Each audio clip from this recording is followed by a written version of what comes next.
Halo teman-temanku semuanya, apa kabar teman-teman? Semoga teman-teman sehat ya hari ini ya. Teman-teman kalau lihat video di TikTok ya, semua menyiarkan ya TikTok tuh banyak sekali video-video yang menyiarkan langsung rumah Ahmad Sahroni ya, anggota DPR yang mengatakan kata-kata kasar ya kepada masyarakat. Dijarah teman-teman, dijarah ya, digeruduk warga, ratusan warga itu ya, akhirnya jebol pintunya, dihancurkan mobilnya, dijarah isinya teman-teman nih ya. Videonya banyak sekali nih teman-teman di TikTok ya. Tuh, isinya video detik-detik rumah Ahmad Sahroni dijarah oleh warga nih ya. Geruduk rumah Ahmad Sahroni, rumah mewah, mobil mewah ya, dijarah oleh warga. Ini yang di Tanjung Priok ya teman-teman. Tuh, yang di Tanjung Priok. Jadi dijarah, mobil dihancurkan tuh. Ada yang live streaming yuk. Nah, apa yang bisa diambil dari seperti ini teman-teman ya? Ya, videonya banyak sekali ya, semua memuat detik-detik rumah Ahmad Sahroni dijarah warga, di kepung warga tuh ya. Nah, ada yang beritanya luar biasa nih ya, banyak sekali TikTok, teman-teman bisa buka TikTok aja, isinya rumah Sahroni, di judulnya di kepung warga dan dijarah warga yang di Tanjung Priok ya, yang dulunya sering diliput oleh para artis, rumah Crazy Rich itu teman-teman ya. Nah, apa yang bisa kita lihat, kita ambil pelajaran, kita pelajari dari masa-masa seperti ini teman-teman ya. Jadi dari apa, kegiatan-kegiatan chaos seperti ini teman-teman, banyak yang harus bisa diambil hikmah teman-teman ya, bahwa semua kejadian di dunia ini sebenarnya pelajaran ya teman-teman, bagi kita yang mau berpikir. Saya sudah bilang ini sudah lama ya teman-teman, saya sebenarnya dari dulu sudah mengingatkan ya teman-teman, sudah mengingatkan banyak hal, saya pakai bahasa saya sendiri ya, bahasa rasa. Karena saya sejak remaja itu udah belajar di lingkaran yang orang-orang apa ya sekarang ributkan ini teman-teman ya. Jadi saya paham betul teman-teman di birokrasi ya di negeri ini. Dari tahun 90-an saya hafal teman-teman ya. Jadi intinya apa yang bisa kita ambil dari kejadian-kejadian beberapa hari terakhir ini? Kan saya bilang selalu kelolalah ya, bersyukurlah ya, bersyukurlah, rendah hatilah, sederhanalah, karena kita ini bukan siapa-siapa. Saya di beberapa kesempatan saya bilang ke siapapun ya, di kehidupan nyata maupun di media sosial ya, kita ini bukan siapa-siapa ya. Jadi janganlah kita sombong, janganlah kita merendahkan orang lain ya, termasuk di negeri yang penuh dengan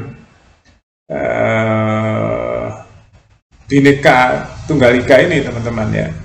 Kita harus benar-benar, kita kan punya ya ibaratnya falsafah gotong royong. Gotong royong itu ya gotong royong, artinya ya benar-benar senasib seperjuangan teman-teman ya. Nah, sekarang tidak teman-teman. Jadi seolah-olah apa ya, seolah-olah kita ini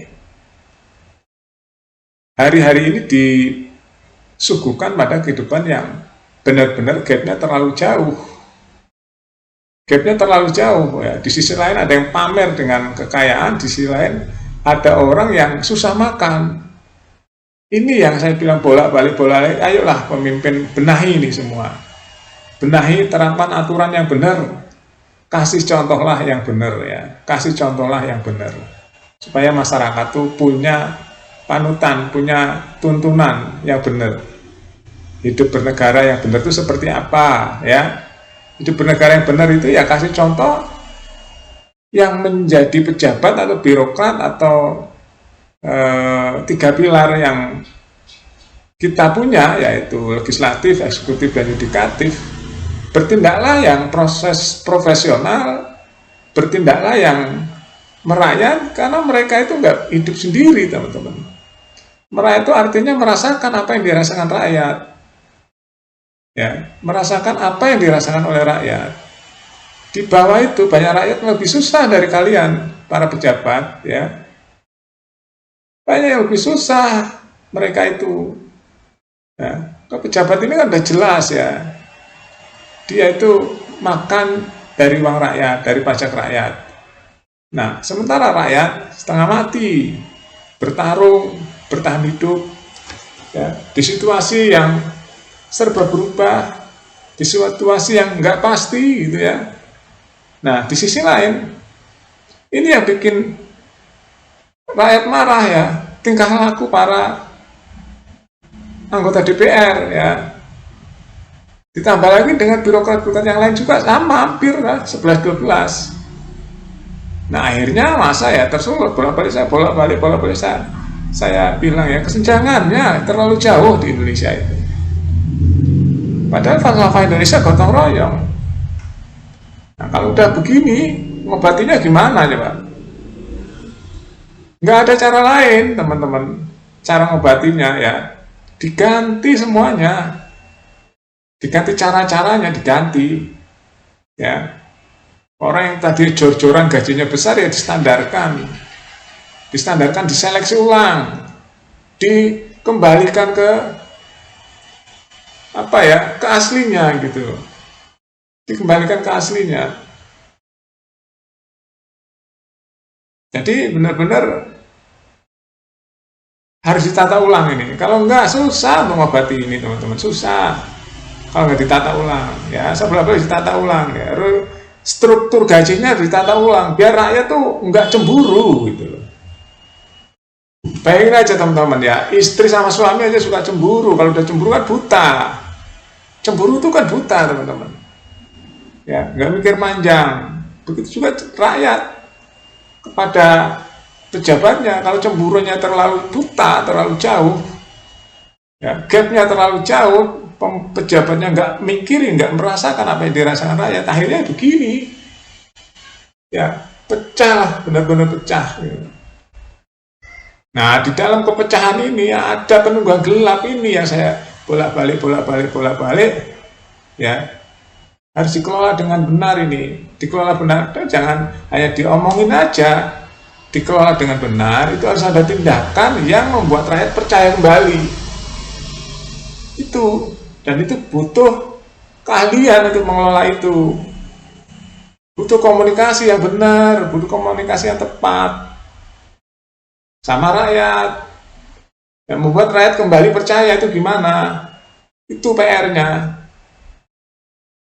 PR ini bukan hanya diomongan, dijanjikan, enggak, harus ambil tindakan. Kalau yang bikin kacau ini siapa? Tindak tegas, baik dari internal ataupun dari eksternal. Nah, baru rakyat nanti percaya tuh. Bayangin aja, rumah anggota DPR ya, Ahmad Saroni, digerebek oleh warga, dijarah loh.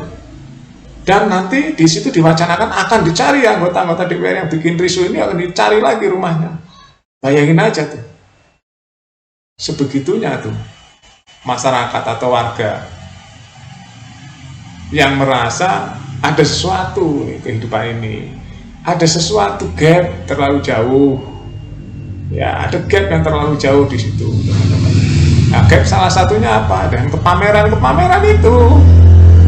Ya, pamer. Nah, awal-awal pamer nggak masalah tuh ya, flexing, pamer harta di media sosial, yaitu hak setiap orang. Tapi teman-teman ya, di saat ada momentum, bolak-balik saya bilang ini adalah momentum yang tepat, nah, menjadi kehancuran ya, mengerikan kan kalau sudah begitu. Oke teman-teman ya, inilah namanya keseimbangan, inilah namanya hukum alam. Nanti saya jelaskan tentang hukum alam teman-teman, atau hukum keseimbangan. Terima kasih teman-teman, sampai jumpa.